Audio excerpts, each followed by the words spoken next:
Bienvenidos al audio estudio de la Biblia. A continuación, la lectura de las Escrituras, una breve explicación y los versículos que se relacionan. Génesis capítulo 8, versículos 5 al 8. Las aguas fueron decreciendo lentamente hasta el mes 10, y el día 1 del mes 10 se vieron las cimas de los montes. Después de 40 días, Noé abrió la ventana del arca que él había hecho, y envió un cuervo que estuvo yendo y viniendo hasta ver que se secaran las aguas sobre la tierra. Después envió una paloma para ver si las aguas habían disminuido sobre la superficie de la tierra. Aquí donde dice las aguas fueron decreciendo lentamente hasta el mes 10, el día 1 del mes 10. Esta es la tercera fecha específica dada en la historia del diluvio. La fecha en que la tierra finalmente comenzó a aparecer sobre las aguas fue lo suficientemente significativo como para incluirla en la línea del tiempo oficial. Una razón importante para incluir estas fechas y lugares específicos en la historia del diluvio es que los lectores sepan que este fue un evento histórico.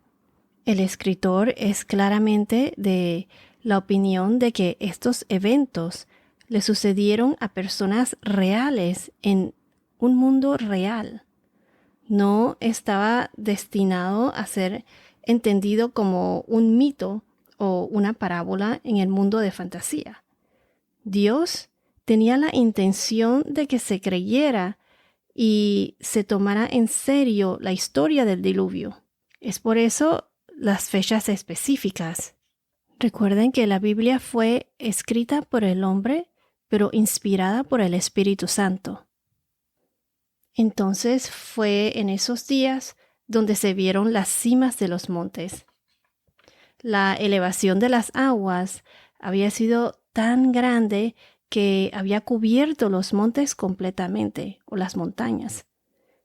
Las lluvias duraron 40 días sobre las aguas y ahora las aguas van decreciendo 40 días. Noten la simetría de los números.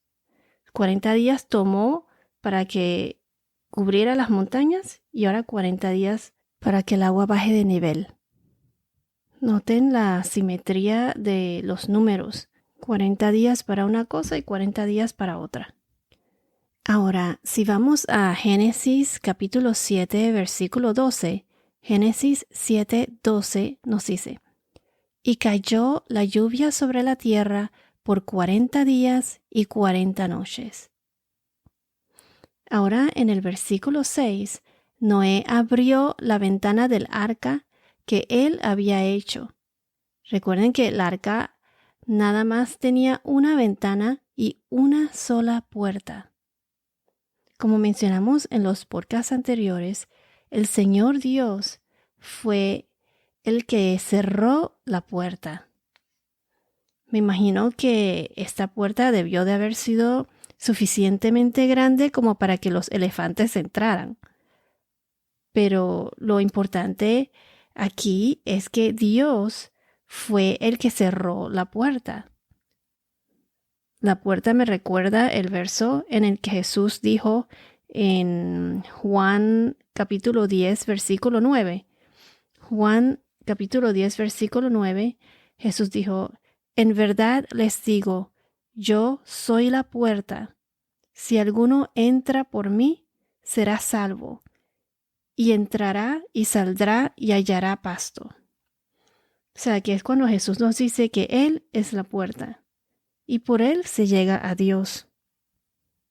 Entonces, el que entra por esa puerta, el que sigue a Jesús, será salvado. Él es la puerta. Aquí, en la historia de Noé, Jesús representa el arca de salvación. Él es el arca de salvación.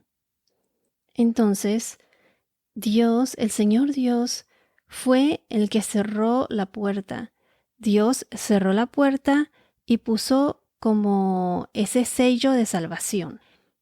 El agua no entró en el arca y, como podemos ver, se mantuvo a flote.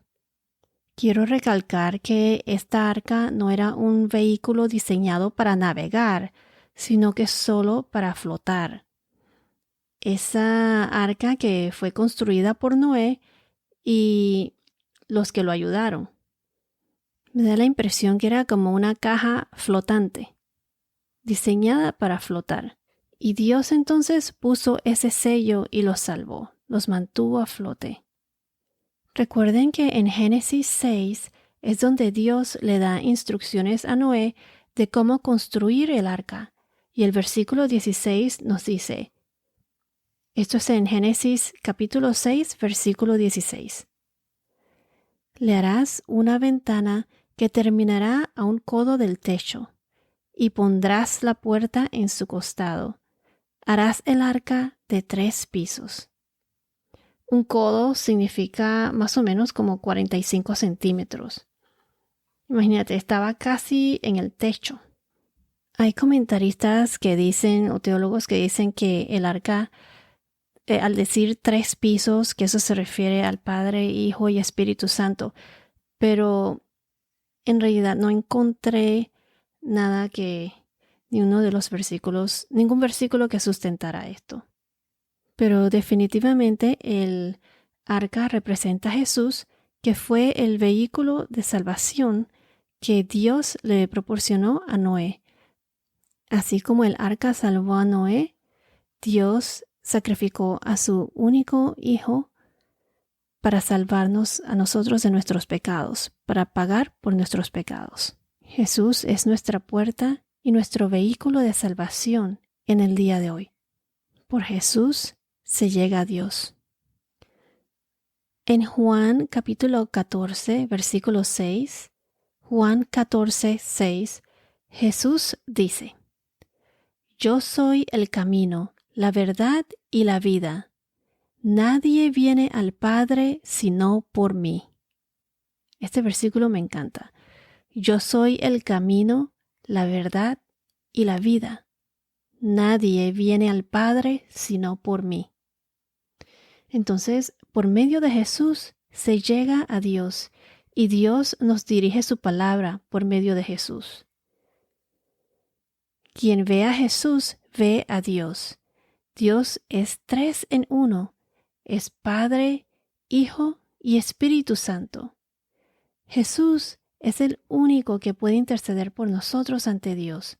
Si vamos a Hebreos capítulo 7, versículo 25, Hebreos 7, 25 nos dice, Así que Él también está capacitado para salvar por completo a los que se acercan a Dios mediante Él, porque siempre está vivo para interceder por ellos. Y si vamos a la primera carta de Timoteo, capítulo 2, versículos 5 y 6, 1 Timoteo 2, 5, 6, nos dice, Porque hay un solo Dios y también un solo mediador entre Dios y los hombres, Cristo Jesús, hombre, quien se dio a sí mismo en rescate por todos, testimonio dado a su debido tiempo. Quiero añadir que Dios examina los corazones y sabe cuál es la intención del Espíritu, porque el Espíritu Santo intercede por los creyentes conforme a la voluntad de Dios. Esto está en Romanos capítulo 8 al 27. Se los voy a leer. Y aquel que escudriña los corazones sabe cuál es el sentir del Espíritu, porque Él intercede por los santos conforme a la voluntad de Dios.